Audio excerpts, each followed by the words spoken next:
One of the biggest things that I see every day is what people call FOMO now. It's the fear of missing out, the fear of being too late, the fear of not getting it, the fear of not reaching it, the fear of not having made a decision in the right way, the fear of being too old, the fear of never reaching your goals, all these fears. And so there's a bigger picture here. And so many people have that in one way or another. They either regret that they didn't make a choice they wanted to make. They regret that they haven't pursued a career or a passion or a purpose earlier in their lives. We get that a lot. This is really societal programming at its best.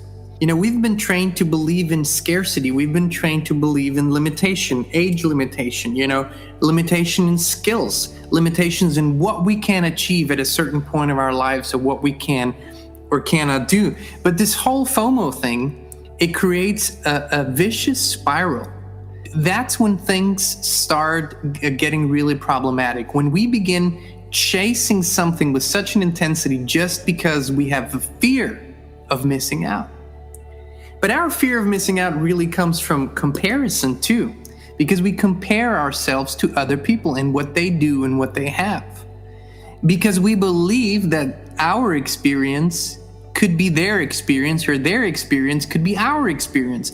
And when someone they know succeeds, for so many people, that's even harder than if someone they don't know succeed, because they have the feeling, man, this person's so close to me, it could have been me, which is a belief that anything can be taken away from your life experience.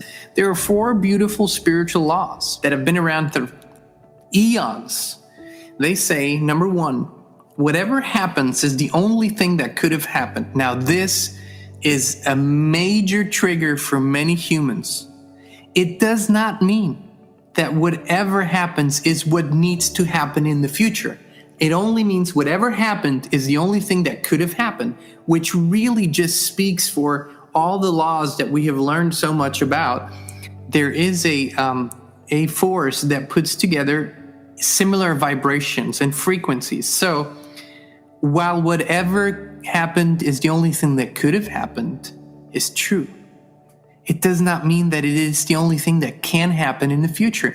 The second law says that the person that appears in our life is the right person. Again, it's something that a lot of people have problems comprehending and accepting. And we always think if we could go back and change it, then we could have attracted a different person. But what is the lesson again here?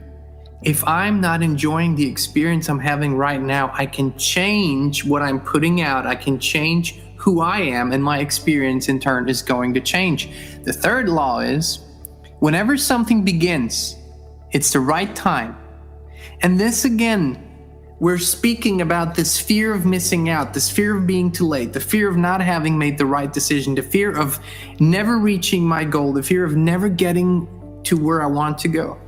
When something begins, it's the right time. We can speak to that for days on end because we have tried to push things before they were ready. As a matter of fact, for Kristin and I, this has been a theme in our lives together, is that what we create in our minds and hearts and co-create, the visions, they are usually really big, and they require shifts and changes that are beyond our own experience.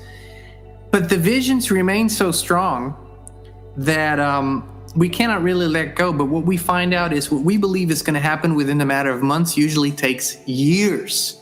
But it does come around. It does come around full circle, and it does then realize and manifest 100% the way we saw it and we envisioned it. So that's this gestation period, and that's the buffer, the time buffer that we have on this planet. So whenever something happens, it's the right time. I'm retracting my previous statement that only the first spiritual law is going to trigger people. All of them are going to trigger people.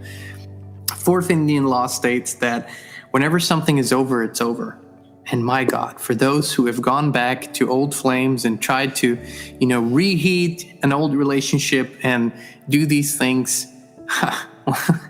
isn't that really true? Whenever something is over, it's over. These are eternal laws. We didn't make those laws, and we're just experiencing the truth of these laws over and over and over and over again. I want to repeat them briefly for you. You might want to write them down if you haven't yet. The first law states that whatever happened is the only thing that could have happened.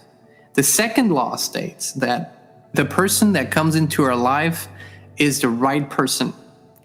The third law states that whenever something begins, it's the right time.